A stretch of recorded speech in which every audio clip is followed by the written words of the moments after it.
안녕하세요. 예, 반갑습니다. 일단 오늘 이제 이 처음 말씀드릴 주제는 이 헝다그룹 파산설, 과연 이제 이 글로벌 금융위기가 될까? 사실 이제 이 추석 연휴 동안 글로벌 증시는 이제 계속 좀 열렸는데요. 미국 증시 같은 경우에 이 월요일 날 거의 3% 가까이 S&P 500이 빠졌습니다.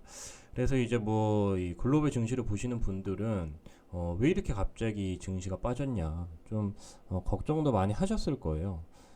전체적으로 이제 이 유럽 증시도 독일 지수 같은 경우에 3% 넘게 빠졌다가 이제 좀 이렇게 반등을 했는데 추석 연휴 동안 좀 이 글로벌 증시가 많이 빠진 게 이 헝다그룹 관련된 요 이슈가 좀 있었죠. 뭐 사실 그 전부터 나온 이슈이기는 하지만 다들 이제 아시다시피 이 헝다그룹이 이제 어떤 기업이냐. 헝다그룹이 이제 이 중국 내 최대 규모의 부동산 개발사입니다. 중국 최대 규모의 부동산 개발사예요. 그러니까 즉 이제 1입니다. 작년 기준으로 1인데 요게 이제 이 중국 GDP 전체 GDP의 한 2% 가량을 차지를 하고 있기 때문에 사실은 이 회사가 만약에 파산을 한다 그러면 이 2008년도 글로벌 금융위기를 촉발했던 이 리먼 사태 요것과 이제 유사하다 이러한 이 현재 이제 분석이 조금씩 이제 나오면서 이거 헝다그룹 실제로 이제 파산하는 거 아니냐, 파산하게 되면은 또 이제 이 코로나 이후에 또 글로벌 금융위기로 인해 전 세계 또 이 경제가 휘청하는 거 아니냐, 그러한 이제 이슈가 계속 나오고 있는데요. 리먼 사태에 대해서 좀 이제 잠깐 뭐 다들 이제 알고 계시겠지만 설명을 해드리면 2008년 9월 15일 날 이 미국의 투자은행이었던 리먼 브라더스 요 이제 이 투자은행이 파산을 하게 됩니다. 그래서 요걸로 이제 촉발된 글로벌 금융위기예요. 그러니까 이제 쉽게 말해서 연쇄 부도가 났다라고 이제 그렇게 이해를 하시면 되겠는데, 그때 당시에 이 리먼 브라더스의 전체 이 자산 규모 이게 6,390억 달러. 그러니까 하나로 치면은 한 700조 가량 그렇게 되죠. 근데 이제 현재 이 헝다그룹이 2조 위안 정도 돼요. 2조 위안 정도 되는데 요게 이제 이 하나로 치면은 요게 약 한 360조.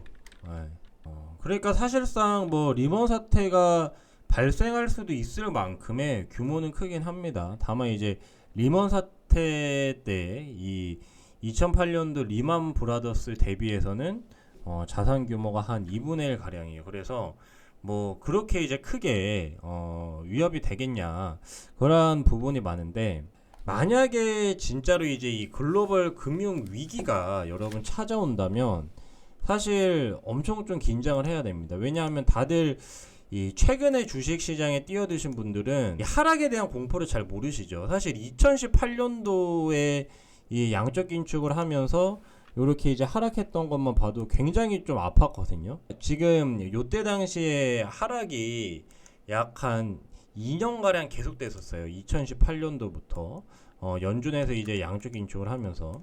근데 그러고 나서 또 코로나가 터지고 그 다음에 또 이제 증시가 급반등하면서 많은 이제 새로운 투자자들이 투자를 해야 되겠구나, 주식이 정말 매력적이구나, 그렇게 이제 생각을 하셨지만 글로벌 금융위기 당시에 여러분들이 이제 투자를 하셨다라면 정말 후회를 했을 겁니다. 내가 왜 이런 투자를 해가지고 이렇게 고생을 하고 있을까.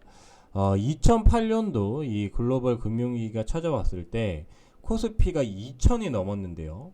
이게 1000포인트 아래로 내려왔어요. 900포인트도 깨졌습니다. 그러니까 지수가 약 한 불과 1년 만에 반토막이 났다. 그리고 나서 글로벌 금융위기를 회복을 하는데 1년, 2년, 3년, 무려 이제 3년이라는 시간이 걸렸어요. 그러니까 내가 투자를 했는데 그게 이제 제자리로 돌아오기까지 3년이라는 시간이 걸렸다는 겁니다. 지금 이제 이 코로나 사태 같은 경우에는 이전에 사실 이 글로벌 금융위기를 극복했던 방안을 똑같이 사용을 했기 때문에 굉장히 빠른 시간 안에 그 다음에 엄청난 돈을 뿌렸죠. 그렇다 보니까 사실 단기간에 약 한 1년도 안 되는 시간 만에 고점을 회복을 했는데요. 사실은 이런 게 이전의 어떤 경험에서 굉장히 빠르게 대응을 했기 때문에 이렇게 나온 그런 이제 좀 상승이었고, 글로벌 금융위기 때는 회복까지만 3년이 걸렸습니다. 근데 만약에 이런 글로벌 금융위기가 헝다그룹 사태로 똑같이 촉발이 된다라고 하면은 코스피가 여기에서 이제 한 2분의 1 가량이 떨어진다라고 보시면 되거든요. 그러면 1500포인트예요. 그러니까 거의 이제 1500포인트까지 떨어질지도 모르는 그런 위기라고 여러분들이 쉽게 그렇게 생각을 하시면 됩니다. 그래서 글로벌 금융위기 2008년도 있었던 요때 이제 이 코스피 지수가 2000포인트에서 약 반토막이 좀 더 났어요. 900포인트까지 떨어졌다. 그러니까 2분의 1 가량 하락. 굉장히 이제 뼈아픈 거죠. 그리고 회복까지 무려 3년이 소요. 그러니까 만약에 이 헝다그룹, 왜 자꾸 허당이라고 되죠? 헝다그룹의 사태가 글로벌 금융위기를 촉발한다면 코스피가 1500포인트까지 하락할 가능성이 있다. 이렇게 이제 보셔야 돼요. 그러니까 생각보다 이게 굉장히 지금 중요한 내용이죠. 그러니까 이게 뭐 파산해가지고 실제로 그렇게 이제 코스피가 하락이 되냐. 근데 이제 여기서 우리가 좀 더 디테일하게 보자면 글로벌 금융위기가 왜 일어났는지 다시 좀 복습을 해볼 필요가 있습니다. 글로벌 금융위기가 촉발이 된 게요. 그때 뭐 다들 요것도 이제 들어보셨겠지만 서브프라임 모기지, 즉 이제 이 비우량 주택담보대출이죠. 굉장히 이제 많은 분들이 주택담보대출을 받으셔서 집을 삽니다. 그렇죠? 근데 요게 이제 항상 뭐가 중요하죠? 담보가 중요해요. 근데 이 주택을 담보로 대출하는데 뭐 일반적으로 우량한, 그러니까 가격이 막 정말 뭐 비트코인처럼 뭐 폭등하고 폭락하고 그러한 비우량 주택이 아니라 우량한 주택으로 담보대출하게 되면 사실 큰 문제가 없습니다. 집값이 뭐 IMF가 터지지 않는 이상 10% 이상 마이너스 20% 이상 뭐 반토막이 나고 그런 경우는 거의 없죠. 그렇죠? 글로벌 재앙이 와야 전 세계 이제 경제가 정말 휘청해야지만 집값은 하락하고, 웬만하면 집값은 잘 하락하지 않습니다. 그래서 부동산 불패 뭐 이제 그런 이야기도 많이 나오는데, 서브프라임 모기지로 인해서 글로벌 금융위기가 촉발이 된 거예요. 그러니까 쉽게 이제 말씀드리면 우량하지 않은 자산을 담보로 해서 대출을 해줬는데 그 우량하지 않은 이 담보가 다 터져버린 거죠. 그러니까 항상 위기는 어떤 건실한 어떤 그런 자산들에서 촉발되는 게 아니라 가장 흔들리기 쉬운, 그러니까 예를 들면은 뽑힐 이빨 같은 경우에 계속 흔들거리지 않습니까? 그러면 결국 뽑히죠. 그렇죠? 튼실한 치아 같은 경우에는 부러질지언정 잘 안 뽑힙니다. 그렇죠? 워낙 이제 뿌리가 깊다 보니까. 그래서 뿌리가 깊지 않은 그러한 이제 자산들 같은 경우에는 쉽게 빠진단 말이에요. 쉽게 흔들리고. 근데 그게 바로 이제 서브프라임 모기지였는데요. 지금 이 헝다그룹이 좀 위험하다라고 그렇게 이제 말하는 게 바로 이 서브프라임 모기지. 요거랑 이제 좀 비슷한 구조이기 때문에 그래요. 헝다그룹의 사업 모델을 한번 우리가 볼 필요가 있는데요. 일단 기본적으로 이 헝다그룹의 사업 모델은 앞에서 이제 말씀드렸다시피 부동산 건설사라고 했어요. 그러면 기본적으로 여러분 부동산이라고 하면 당연히 은행 대출이 껴있겠죠. 근데 이 사업 모델이 좀 골 때리는 게, 일단 이 지방정부로부터 이 토지 경매를 받습니다. 지방정부로부터 토지 경매를 해서 그 이제 토지를 받아요. 그러면 이 지방 토지를 가지고 이 토지를 담보로 은행 대출을 받는 거예요. 그러니까 사실 여기까지만 딱 봤을 때도 이거 서브프라임 모기지 아니야, 그런 생각이 들죠.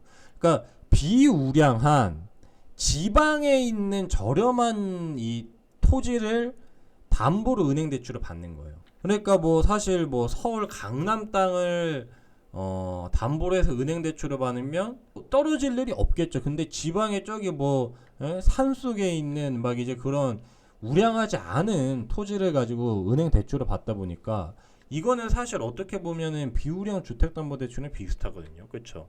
근데 요거를 이제 대출을 받아서 이거를 또 대출 받은 거를 가지고 또 다시 토지 경매를 합니다. 또 토지 경매를 해요. 그리고 당연히 이 토지 경매를 받으면 또 은행 대출을 또 받겠죠. 그래서 이게 이제 무한으로 계속 이렇게 이어지는 거예요. 그러니까 토지 경매를 받아서 그걸로 은행 대출하고 또 그 은행 대출 받은 거를 가지고 또 토지를 경매를 하고 또 토지 경매 받은 걸로 또 은행 대출하고. 그러니까 뭐예요? 계속 이제 연결이 되잖아요. 부실한 비우량 어떤 이 담보를 매개체로 해가지고 대출을 받고 또 그런 자산을 사서 또 대출을 받고. 그러니까 여기에서 담보로 계속 들어가는 거예요. 담보 이렇게 이제 계속 연결고리가 이어지는 거죠. 근데 이 중에서 어떤 이 담보의 가치가 크게 하락하거나 흔들리게 되면은 이게 결국 파산이 된다. 그리고 이 담보를 가지고 뭐 여러 가지 장난을 쳤다라고 하면은 똑같이 이제 이 서브프라임 모기지처럼 되는 겁니다. 그러니까 사실 서브프라임 모기지 자체가 큰 문제가 되진 않아요. 왜냐하면 비우량 주택담보대출 같은 경우에 사실 은행 대출이 많이 안 나가겠죠. 그렇죠? 비우량한 자산을 가지고 은행에서 대출을 해준다라고 했을 때 우량한 자산 대비 당연히 대출이 덜 나갈 거예요. 근데 이제 문제가 뭐냐면 이걸로 장난질을 한 거예요. 사실 이 서브프라임 모기지도 요걸로 이제 다른 상품을 만들다 보니까 그 상품 규모가 커지고 그러니까 연결고리로 인해서 그게 전체가 다 흔들린 거거든요. 그러니까 이빨이 한 개가 썩으면 그 옆에 이빨도 썩잖아요. 그리고 그거를 방치하면 또 옆에 이빨도 썩고. 근데 그 이빨이 썩는 걸 내가 몰랐어요. 그러면 그냥 다 썩어버리죠. 그럼 이빨을 다 뽑아야 돼요. 그러니까 이빨이 썩는지를 모르고 방치하다가 야 큰일 났다. 이러다 이빨이 전체 다 썩겠다 하고 임플란트 시술을 다 한 게 결국 글로벌 금융위기고 1차, 2차, 3차 양적 완화입니다. 그래서 결국 이제 돈을 계속 투입을 하다 보니까 한 3년이 걸린 거예요. 예, 중간에 또 돈 좀 이제 덜 넣어볼까 그러다가 또 이제 안 좋아지나니까 돈 더 넣고 해가지고 3년이 걸린 건데 결국 이 헝다그룹의 이런 지금 사업 모델을 보면은 똑같죠. 예, 비우량한 어떤 담보를 매개체로 대출하고 또 그 대출을 가지고 또 이제 또 다시 담보를 사가지고 또 대출을 받고. 그러니까 사실 이게 흔들릴 수밖에 없는 좀 이제 그러한 상황이었어요. 근데 사실 요거를 그냥 가만히 두면은 요것도 뭐 언젠가 이 서브프라임 모기지처럼 터졌겠지만 사실 요게 이제 뭐 다행인지 불행인지는 모르겠지만 중국 정부에서 요거를 이제 작년부터 중국 정부가 작년 8월부터 규제에 들어갔습니다. 그래서 사실 이게 올해 1월부터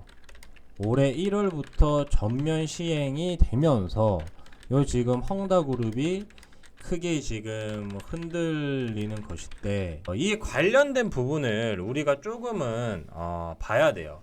근데 사실 이런 부분이 일반적으로 봤을 때는 분석하기가 좀 어렵죠. 근데 지금 이 중국 당국에서 굉장히 이제 강력한 3단계 규제안을 발표를 했는데요.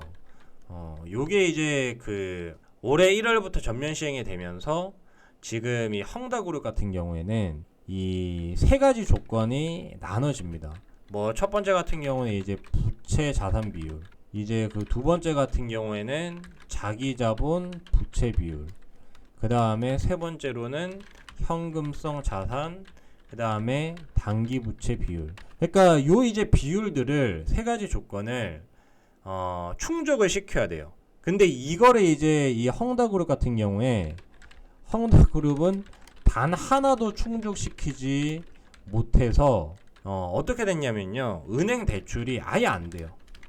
그러니까 은행 대출이 다 막혔습니다. 그러면 이게 왜 문제가 되냐? 아까 전에 이제 앞에서 말씀드렸죠. 토지 경매를 받아서 토지 담보로 은행 대출을 받았다고 했어요. 근데 지금 이게 막힌 거야. 그러니까 은행 대출을 받아야 또다시 이제 토지 경매를 하는데 은행 대출이 막히니까 뭐예요? 사업 확장이 안 되는 거예요. 그리고 이자는 계속 내야 되는데 은행 대출을 못 받으니까 또 이제 이자도 못 내. 그래서 예, 뭐 뉴스 같은 데 보시면은 뭐 내 돈 내놔라 하고 거기 이제 망연자실에서 뭐 앉아 있는 사람, 예, 그런 사람들을 우리가 이제 본 거죠. 그렇죠? 그러니까 옛날에 우리나라에 이제 IMF, 예, 그때와 비슷한 좀 상황이 된 겁니다. 헝다그룹 자체적으로 보면은. 그래서 결국 이제 이 문제는 그래서 파산을 하냐 안 하냐, 예, 요건데 일단 오늘까지의 어떤 이슈를 봤을 때는요, 파산을 일단 오늘 위기는 좀 넘겼죠. 예, 오늘 이제 23일 날 채권 이자를 지급했습니다. 그래서 이 헝다그룹 주식이 30% 이상 급등. 하지만 이제 좀 문제가 또 하나 있는 게 이번만 이자를 지급해야 되는 게 아니라 또 이제 앞으로 계속 이자를 지급을 해야 되는데 이거를 이제 이자 지급이 가능하냐, 요게 이제 가장 큰 관건이죠. 근데 지금 이 헝다그룹의 2대 주주 같은 경우에는 보유 지분을 전량 매각할 거라고 이제 발표를 했고요. 반면에 이제 그 추석 연휴 동안 있었던 FOMC에서는 파월 의장이 이 헝다그룹 글로벌 금융위기로 번지지 않아, 요렇게 이제 못을 박았습니다. 그래서 여기에 대해서도 우리가 좀 한번 생각을 해봐야 되는데요. 일단 이 만약에 헝다그룹이 실제로 이제 파산을 하게 된다 그러면 사실 중국 당국한테도 좋지 않을 거예요. 그래서 파산하는 시나리오, 이러면 첫째, 중국에게도 썩 좋지 않은 시나리오다. 왜냐하면 자국 내 이 최대 부동산 건설사가 부도가 나면 그로 인해서 이 중국 국민들은 굉장히 큰 피해를 받겠죠. 우리나라 이 최대 부동산 개발사에 투자를 했는데 이게 망하면 당연히 민심이 많이 흔들릴 수밖에 없습니다. 근데 지금 사실 중국의 민심도 크게 좋지는 않겠죠. 당연히 코로나로 인해서 경기는 굉장히 힘들고 그 다음에 뭐 대홍수도 겪었고, 근데 뭐 이렇게 삶이 크게 나아지지도 않는데 거기에다가 부동산 최대 건설사가 파산까지 한다. 그러면 당연히 이제 중국에게도 좋지 않아요. 그리고 두 번째로는 파산을 했을 경우에 이게 이제 글로벌 금융위기까지 번지냐, 요게 이제 사실 관건인데, 사실 요 부분은 뭐 제가 뭐 100% 번지지 않는다 그렇게 이제 말씀드리기는 어렵겠지만 글로벌 금융위기까지는 번지지 않을 가능성이 커 보입니다. 그럴 가능성은 굉장히 낮아 보여. 근데 왜 이렇게 이 가능성이 낮아 보이냐면요, 가장 이제 핵심적인 부분이 이 헝다그룹 관련, 그러니까 뭐 사업 모델 관련 이 파생 상품, 요게 이제 관건인데, 사실 미국 같은 경우에 우리가 이제 잘 아는 월스트리트, 예, 어떤 이 금융의 정말 이제 선진국이죠. 근데 선진국인 만큼 여러 가지 다양한 상품이 많이 개발이 돼서 굉장히 복잡해요. 우리나라에도 이제 ETF가 뭐 지수 추종하는 ETF 말고 파생 상품 관련된 ETF가 많이 생겨나서 사실 그때 뭐 유가가 마이너스를 갔을 때도 굉장히 이제 그 유가에 투자하기도 좀 이렇게 수월하고, 원래 이제 뭐 이 선물 시장 같은 경우 만기일이 정해져 있다 보니까 그런 부분 때문에 투자하기가 쉽지가 않은데, ETF 같은 경우에 만기일이 따로 없죠. 그리고 상품 자체도 사라지질 않습니다. 거의 뭐 정말 극단적인 상황까지 안 간다라고 하면은. 근데 이 미국 같은 경우에는 사실 위에서 이제 말씀드렸지만 이 서브프라임 모기지 관련해 가지고 요 이제 파생 상품들도 굉장히 많았어요. 그러니까 얽히고 얽혀 있던 게 결국 어떤 이 담보 한계가 크게 흔들리면서 부동산 가격이 휘청하니까 연쇄 부도가 난 거예요. 근데 지금 이 헝다그룹 관련해 가지고 중국이 금융 상품을 뭐 굉장히 많이 만들어서 이게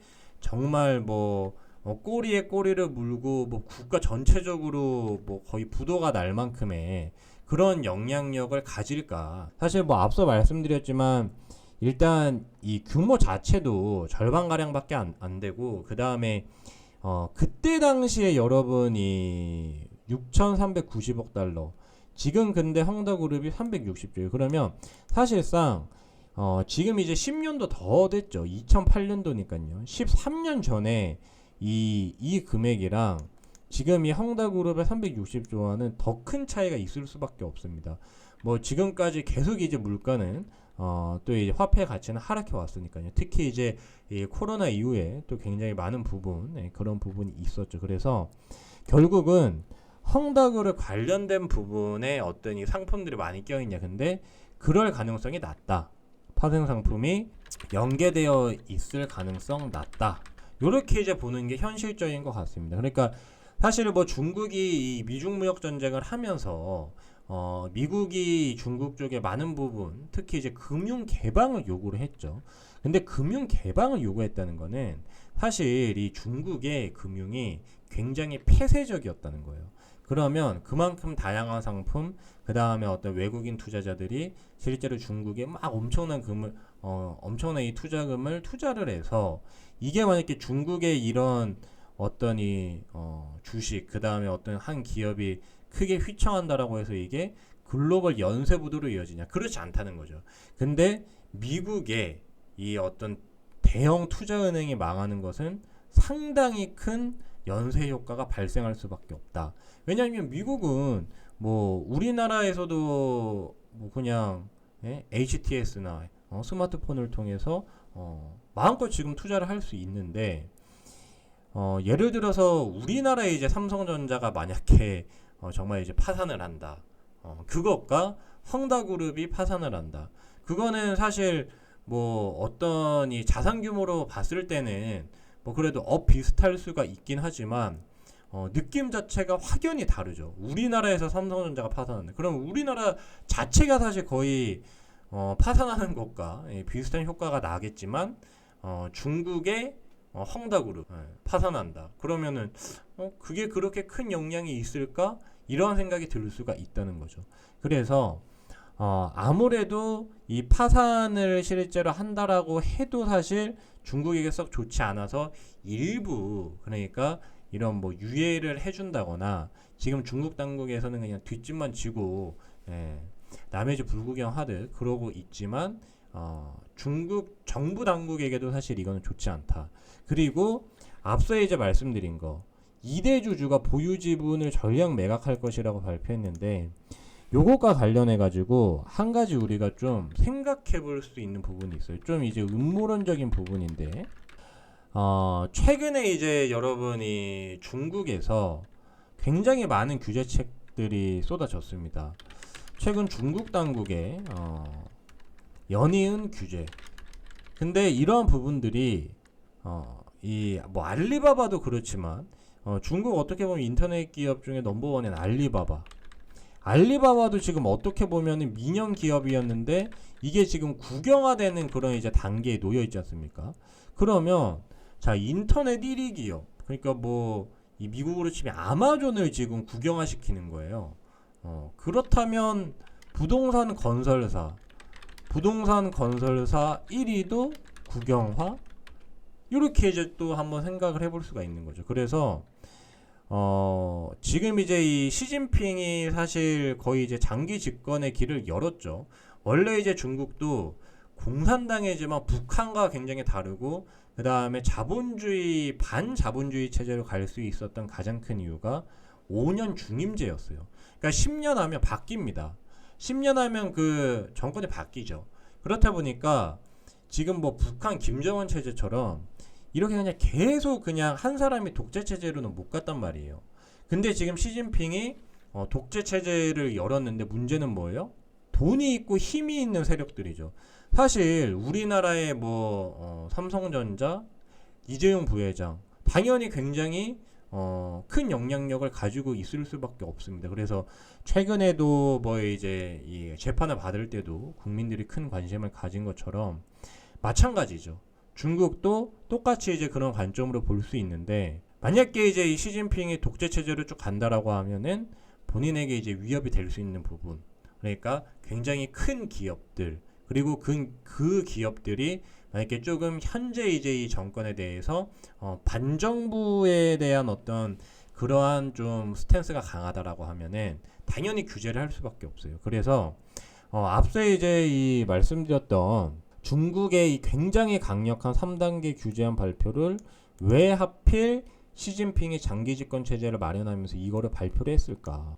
요거에 대해서도 한번 생각해 볼 수 있는 부분입니다. 그래서 지금 사실상 이 헝다그룹은 거의 이제 현금성 자산이 없고 이자 지급 불능 상태에 빠질 정도로 굉장히 위태위태해 보이는데, 그래도 요번에 이제 23일 날 이자 지급은 했단 말이에요.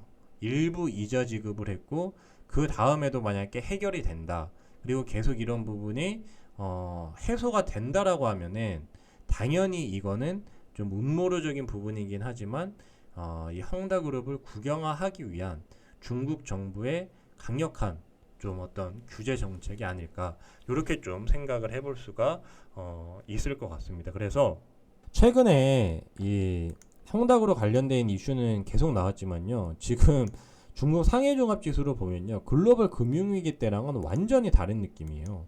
예, 글로벌 금융위기 때는 이제 여기에서 이 미국 증시가 마찬가지로 이제 굉장히 큰 폭의 하락을 했는데요. 본격적으로 이제 하락했을 때 사실 코로나만큼의 큰 하락이 있었습니다. 한 달 만에 지수가 거의 마이너스 28%가 빠졌어요. 그러니까 지수가 하한가를 갔다는 이야기죠. 지수가 30%나 빠졌는데, 지금 보면은 중국 지수는 계속 잘 가고 있어요. 만약에 진짜 이 헝다그룹이 큰 문제가 된다라고 하면은 지수가 이렇게 당연히 못 가겠죠. 그렇죠? 급락을 해야 됩니다. 한 달에 여러분 마이너스 30%를 빠지려면요, 하루에 마이너스 1, 2%씩 한 달 내내 거의 빠져야 되거든요. 근데 오늘도 이제 상해종합지수가 이렇게 반등을 했고, 그 다음에 항생지수도 같이 이렇게 반등을 한 것으로 봐서는 아무리 봐도 지금 이 헝다그룹에 대한 어떤 글로벌 금융위기 가능성이 굉장히 낮아 보인다. 이렇게 이제 우리가 좀 이해를 할 수가 있겠습니다. 그래서 뭐 이 헝다그룹의 자세한 디테일한 상황 같은 경우에 사실 헝다그룹 빼고 그 다음에 좀 뭐 중국 당국 빼고는 아마 알기 힘들 거예요. 하지만 현재 지금 이 글로벌 금융위기로 만약에 번질 위험이 있다, 그게 이제 조기에 좀 발견이 됐다라고 하면은 과연 글로벌 증시가 이렇게 지금 탄탄하게 상승세를 유지를 할 수 있을까, 그런 생각이 많이 드니까요.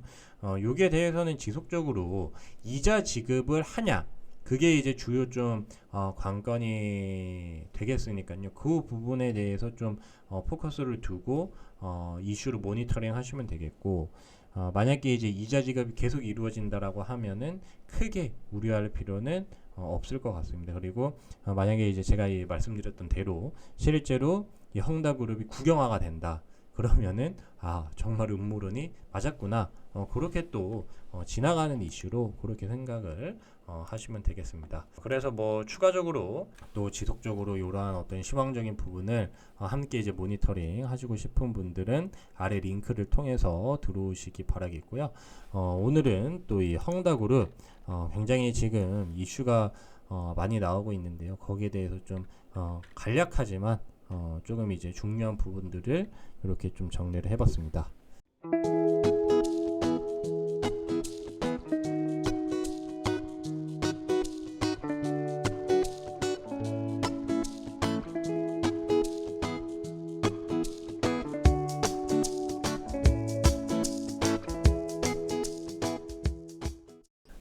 네, 두 번째 주제는 그린플레이션인데요. 요게 왜 우리가 좀 주목을 해야 되는지 그거에 대해서 좀 알아보도록 하겠습니다. 일단 이 그린플레이션, 요게 이제 뭐를 줄인 거냐면요, 그린 인플레이션을 합쳐서 그린플레이션이라고 합니다. 그러니까 이제 쉽게 말해서 뭐 그린 하면은 다들 이제 아시는 것, 친환경이죠. 그리고 인플레이션 하면 여러분 이제 물가 상승인데, 그린플레이션의 역설이라고 또 그렇게 이제 부릅니다. 그러니까 그레인플레이션의 역설. 그러니까 역설이 이제 영어로 멋있는 말로는 파라독스인데 요게 이제 무슨 말이냐면은 이 친환경 관련된 투자, 그러니까 기후 변화에 대응하면 대응할수록 비용이 상승한다. 그러니까 기후 변화를 우리가 지금 사실 몸소 체험을 하고 있죠. 갑자기 폭우가 오고 그다음에 대홍수가 나고 그다음에 아니면 가뭄이 너무 심하고 갑자기 또 이 뭐 대형 허리케인이 내륙 지방에서도 멈추지 않고 그냥 휩쓸고 가고, 최근에 미국 아이다. 이런 어떤 기후에 관련된 자연재해가 정말 크게 발생하고 있어요. 특히 이제 캘리포니아 산불 같은 경우에 매년 관련 이슈가 나오는데요. 요것도 사실 기후 변화와 밀접한 상관이 있습니다. 캘리포니아 산불 같은 경우에는 우리나라 이제 한반도 면적에 거의 이제 버금갈 정도의 엄청난 이 규모가 산불이 나면 그냥 다 타버려요. 근데 이제 그 서울 전체의 면적보다 더 큰 그런 이제 불이 나는 건데, 여러분 한번 생각을 해보세요. 서울 전체가 불바다가 됩니다. 그럼 그 불 어떻게 끕니까? 불을 못 꺼요. 그러니까 이게 생각보다 여러분 자연재해가 굉장히 지금 심각한 수준이에요. 뭐 물론 우리나라만 봤을 때는 자연재해가 솔직히 심각한지는 잘 모를 수가 있어요. 근데 최근에 이제 뭐 태풍 같은 경우에도 뭐 빈도수가 좀 더 이제 증가하고, 우리나라 뭐 지금 기후 같은 경우에 지금 이제 추석인데도 사실 뭐 좀 선선한 느낌은 드는데 또 오후에는 엄청 덥죠. 그렇죠? 오후에는 또 여름 같기도 하고. 그러니까 이게 예전에 좀 느끼지 못했던 그런 부분이 분명히 이제 존재를 하는데, 비용이 상승한다. 이거를 이미 여러분들이 주식으로 다 확인을 했어요. 비용 뭐예요? 철, 구리, 알루미늄, 요런 걸 이제 그 다 합쳐서 필수 이제 원자재라고 그렇게 이제 우리가 부르죠. 근데 요거를 이제 생산하는 여러 가지 이제 광물들, 그 다음에 비철 금속들, 요런 걸 이제 생산하는 광산이나 그 다음에 재련소들, 이게 이제 운영이 점점 더 어려워진다.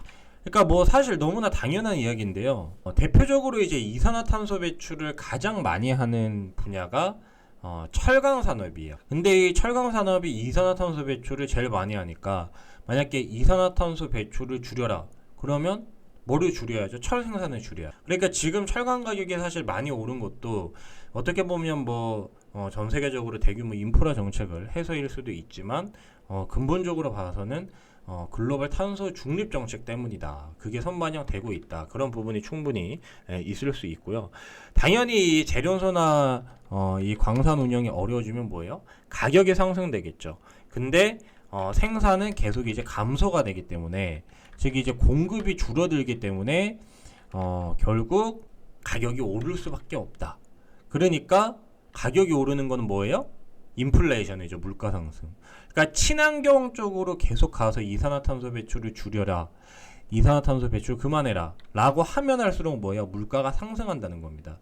일단 기본적으로 우리가 이 원자재 가격 사이클을 가장 늦은 레이트 사이클이라고 부르는 이유, 그러니까 금리가 오르고 그 다음에 주가가 오르고, 그리고 이제 제일 나중에 뭐예요? 제일 나중에 원자재 가격이 오르기 시작하는데, 원자재 가격이 오르면 사실 다 오르죠. 그렇죠? 비용이 다 증가합니다.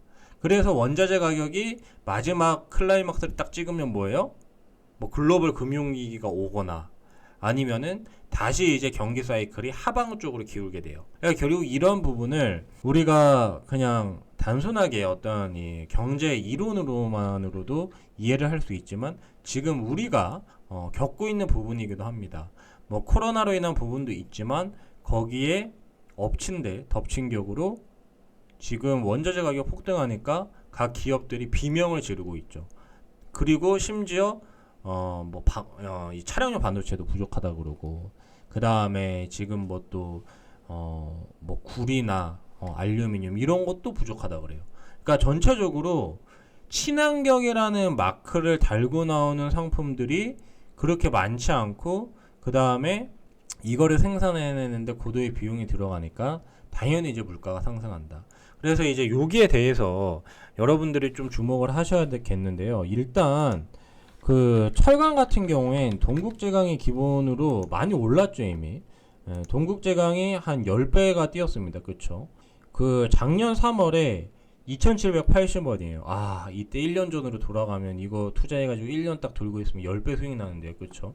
철강이 이미 한번 올랐고, 그 다음에 구리 같은 경우에도 뭐, 풍산, 풍산이 13,500원 찍고 요것도 5만원까지 올랐어요. 풍산 같은 경우에도 꽤 올랐고, 그 다음에 뭐, 이 고려 아연, 요런 이제 비철금속 관련된 굉장히 무거운 종목인데 얘도 27만원에서 55만원, 얘도 이제 2배가 올랐고요. 그리고 이제 최근에 알루미늄 관련된 기업들이 대박이죠. 사마 알미늄. 요게 이제 2,500원이었는데 이게 10배도 사실 더 올랐습니다. 지금 거의 45,000원이면 20배도 찍을 뻔했죠. 그쵸? 10배 오르고 거기에 지금 한 5배 정도 더 그렇게 오른, 하여튼 정말 말도 안 되는 그런 상승이 있었고, 그 다음에 사마 알미늄뿐만 아니라 이제 조일 알미늄도 마찬가지로 10배 넘게 이렇게 이제 상승을 했습니다. 그래서 지금 어떻게 보면은 이미 여러분들이 이 그린플레이션을 겪고 있어요. 겪고 있는데 이게 그러면 이제 끝나냐? 연준이 뭐 FOMC에서 테이퍼링, 이제 연내 테이퍼링을 뭐 거의 이제 가시화했고 거의 이제 확정 지었으니까 테이퍼링 하고 이제 앞으로 금리 인상을 하면은 이게 끝날까? 그렇지 않다는 이야기를 저는 좀 드리고 싶은 겁니다, 오늘. 그러니까 사실 이 원자재 가격이 금리를 올리고 그 다음에 돈 푸는 걸 멈추면 당연히 일부 주춤할 거예요. 근데 그거는 그냥 이제 시장의 좀 자연스러운 섭리라고 할 수 있는 반면 이제 산업적인 구조 변화를 여러분들이 좀 집중을 하셔야 된다. 근데 이거는 단기간에 끝날 이슈가 절대 아니다. 그리고 이것을 막을 수 있는 게 없다라고 저는 좀 단언을 하고 싶어요. 아니, 단언이 될 것 같습니다. 그렇게. 그래서 여러분들도 이 부분을 지금 한번 들어보시고, 정말 이게 정말 잘하면 큰 기회가 오고 있다라고 그렇게 이제 생각이 드는데요. 주요 이제 지금 뭐 신재생에너지 관련해서도 여러분들이 많이 들어보셨겠지만, 구리 가격이요, 최근에 뭐 테이퍼링 이슈 뭐 그렇지만 쉽게 안 떨어져요. 구리 가격 같은 경우 쉽게 안 떨어지는데, 여기 이제 이 뭐 알루미늄도 그렇지만 구리가 신재생에너지 발전, 태양광 풍력 발전을 하면서 구리 수요가 6배 가량 급증을 했습니다. 수요가요. 그러니까 신재생에너지 발전 전체적으로 다 해야 되죠. 근데 구리가 수요가 6배가 올라요. 그러면 당연히 구리의 어떤 가격은 크게 그렇게 줄어들지 않을 가능성이 크다. 그렇게 이제 아시면 되겠고요. 구리랑 알루미늄 가격 자체가 작년 저점 대비해서 이미 2배 내외로 크게 상승을 했습니다. 근데 이게 끝이 아니다. 그렇게 좀 아셔야 될 것 같고요. 이 한국산업기술진흥원에서 어떤 이제 보고서를 발표를 했습니다. 근데 이 보고서 관련 내용에 명확하게 이제 뭐가 나오냐면요, 온실가스 감축 목표, 요게 이제 나와요. 근데 이 목표라는 게 사실 좀 애매하죠. 그러니까 목표는 누구나 세울 수 있어요. 우리도 당연히 이제 뭐 굉장히 뭐 큰 목표를 세우고 열심히 뭐 그 목표를 향해, 꿈을 향해 나아갈 수 있습니다. 근데 만약에 이 목표를 안 하면 너가 큰 어떤 피해가 있을 거야. 그러면 여러분 그게 뭐 단순히 꿈이 될 가능성이 클까요? 아니죠. 그 목표는 무조건 해야 되죠. 그래서 온실가스 감축 목표가 법제화됐다는 게 여러분 굉장히 중요합니다. 그래서 사실 이게 굉장히 핵심적인 부분인데, 뭐 전 세계적으로 지금 법제화가 많이 됐어요. 근데 이 법제화된 부분이 우리나라도 역시나 이 탄소 중립 기본법이 최근에 올해 이제 8월에, 지난 8월 국회 본회의를 통과를 하면서 우리나라에서도 이게 법제화가 됐습니다. 그래서 요게 이제 세계 14번째로 그렇게 이제 2050 탄소 중립 비전이 법제화가 됐다. 그러니까 우리나라도 이제 이거를 무조건 해야 돼요. 무조건 해야 되는데 지금 일단 이 기후 대응 기금으로 신설이 된 게요. 무려 이제 2조 5천억 원 규모. 요게 이제 기후 대응 기금이 신설이 됐고, 그 다음에 내년 예산에 8,399억 원을 들여서 7조 6천억에 달하는 녹색 금융을 지원을 하게 됐습니다. 근데 이제 여기에서 좀 이제 충격적인 사실이 하나가 있는데요. 이렇게 이제 이 탄소 배출을 이렇게 열심히 만약에 줄여 나간다라고 하면은 지금부터 해서 요게 이제 2027년 이후에 매년 온실가스를 얼마나 줄일 수 있냐면 94만 톤을 줄입니다. 94만 톤을 감축을 할 수가 있는데 요게 이제 굉장히 사실 좀 충격적이에요. 2030년 국가 온실가스 감축 목표. 요 이제 지금 법제화가 됐으니까요. 어떤 목표치가 정해져 있겠죠. 근데 요거에 이 94만 톤 감축 가능한 게 몇 프로냐? 0.5%밖에 안 됩니다. 그러니까 굉장히 작아요. 이렇게 지금 2조가 넘는 규모로 기후 대응 기금을 신설하고 7조가 넘는 녹색 금융 지원책을 이렇게 마련을 해서 매년 온실가스를 2027년 이후에 94만 톤, 약 100만 톤 가량 감축을 해도요. 2030년에 우리나라의 이제 목표치의 0.5%밖에 감축이 안 돼요. 그래서 어떠한 말이 지금 나오고 있냐면 신재생 에너지로 100% 전환해도 현재 목표치를 달성할 수 없다. 목표치 달성 불가능. 이런 말이 이제 나오는 거거든요. 그러면 어떻게 해야 되냐? 그리고 이웃 나라들은 어떻게 하고 있냐를 여러분들이 보실 필요가 있는데, 정말 이제 제가 왜 이 그린플레이션을 이렇게 또 따로 이렇게 말씀드리냐면 이게 정말 규모가 말도 안 되게 큽니다. 그러니까 지금 사실 국내 지원 규모도 몇 조라고 하면은 굉장히 놀랄 수 있어요. 근데 국내 지원 규모 자체가 지금 굉장히 적다라는 말이 나오고 있는데요. 유럽 같은 경우에는 2030년까지 1,400조 가량을 지금 투자 및 지원을 하고요. 그 다음에 미국 같은 경우에는 마찬가지로 2030년까지 2,000조가 넘는 투자 및 지원을 지금 이미 약속을 해놨습니다. 그러니까 유럽하고 미국도 이게 사실 이제 먼 나라의 이야기가 아닌 게 지금 실제로 계속 피해를 받고 있잖아요. 뭐 마을이 하나가 뭐 사라지고 그 다음에 뭐 허리케인이 내륙 지방까지 들어와가지고 난리를 치니까. 그래서 요게 이제 이 유럽과 미국만 쳐도 지금 2030년이면 약 한 10년, 그러니까 한 9년 정도인데 3,500조가 여러분 투입이 됩니다. 여기 관련해서. 그러면 여기에 만약에 어떤 세계적인 기업이, 우리나라 세계적인 기업이 약 한 1% 정도의 이 비중을 만약에 차지를 한다. 그러면 여러분 35조예요. 35조. 예. 근데 이거는 미국과 유럽만 포함했을 때, 중국하고 다른 뭐 일본이랑 여러 선진국들 다, 러시아 뭐 그런 거 다 포함하면은 뭐 경단위까지 올라갈 수도 있겠죠. 그쵸? 그래서 이러한 국가들이 1년에 수백조 이상을 투입을 합니다.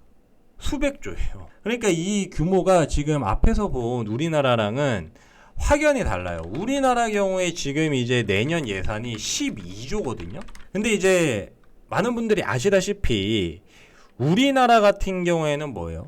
제조업 기반이 굉장히 높죠. 우리나라는 제조업 기반이고, 제조업 내에서도 뭐예요? 철강, 포스코, 그 다음에 석유화, 롯데케미칼, S-오일, 뭐 그런 기업들, 석유화학, 정유 등 이런 기업들이 뭐예요? 탄소 배출이 굉장히 높은 산업군이란 말이에요. 그래서 이러한 기업들의 적극적인 지원이 있어야만 지금 이 글로벌 이런 온실가스 감축 목표 대비해서, 탄소 중립책 대비해서 뒤처지지 않을 수가 있는데, 지금 우리나라 여러분 전체 수출에 이러한 제조업 기반 철강, 석유화학, 정유가 차지하고 있는 비중이 전체 비중의 약 한 20%가량을 차지하고 있습니다. 그러니까 이게 만약에 뒤처지게 된다라고 하면은 난리 나는 거예요. 우리나라 이게 이제 수출 비중인데 5분의 1이 날아가는 거예요. 이 경쟁력을 빼앗긴다라고 하면. 근데 지금 우리나라는 뭐예요? 탈원전 정책을 지금 펼치고 있죠. 탈원전 정책을 하면은 사실 이게 지금 2050년까지 1천조가 넘는 비용이 발생한다라고 보고 있는데 현재 지금 우리나라는 10분의 1도 안 되는 예산을 편성을 했다. 그러니까 사실 지금 이 예산으로는 택도 없는 일이에요. 그래서 우리나라가 이미 이거를 법제화를 했어요. 그러니까 이 목표치를 우리가 못 채우잖아요. 국제적인 왕따가 될 수밖에 없습니다. 그리고 우리나라 수출 경쟁력은 당연히 크게 떨어질 수밖에 없어요. 그래서 이러한 부분을 봤을 때는 당연히 이 지금 예산이 크게 늘어날 수밖에 없고 글로벌 정책을 따라갈 수밖에 없다. 그래서 지금 이렇게 많은 돈들이 어디에 투입되냐면 바로 앞에서 말씀드린 그린 인플레이션에 현재 투입이 될 전망입니다. 앞으로도 계속적으로 이런 이슈가 발생을 할 것이기 때문에 여러분들이 꼭 이 그린플레이션에 대해서는 꼭 인지를 하시고 많이 좀 알아보셔서 여기에 대해서는 좀 적극적으로 좀 주목을 하셔야 되지 않을까. 굉장히 좀 좋은 투자의 기회가 될 수 있지 않을까 그런 생각이 들고요. 그 다음에 에코프로 HN 같은 경우에 이미 그런 좀 관련 이슈로 해가지고 많이 좀 부각이 됐죠. 실제로 뭐 한 3만원 초반의 주가가 불과 이제 몇 개월 만에 약 한 3개월인가요? 3개월 만에 거의 21만원까지 갔어요. 그러니까 거의 7배 가까이 이렇게 상승을 했는데 지금 어떻게 보면 이럴 수밖에 없는 그린플레이션이 오고 있다. 그리고 이러한 지금 흐름으로 봤을 때 한 차례 더 잘하면 급등을 할 수도 있을 것 같다. 그렇게 우리가 좀 생각을 해볼 수가 있겠습니다.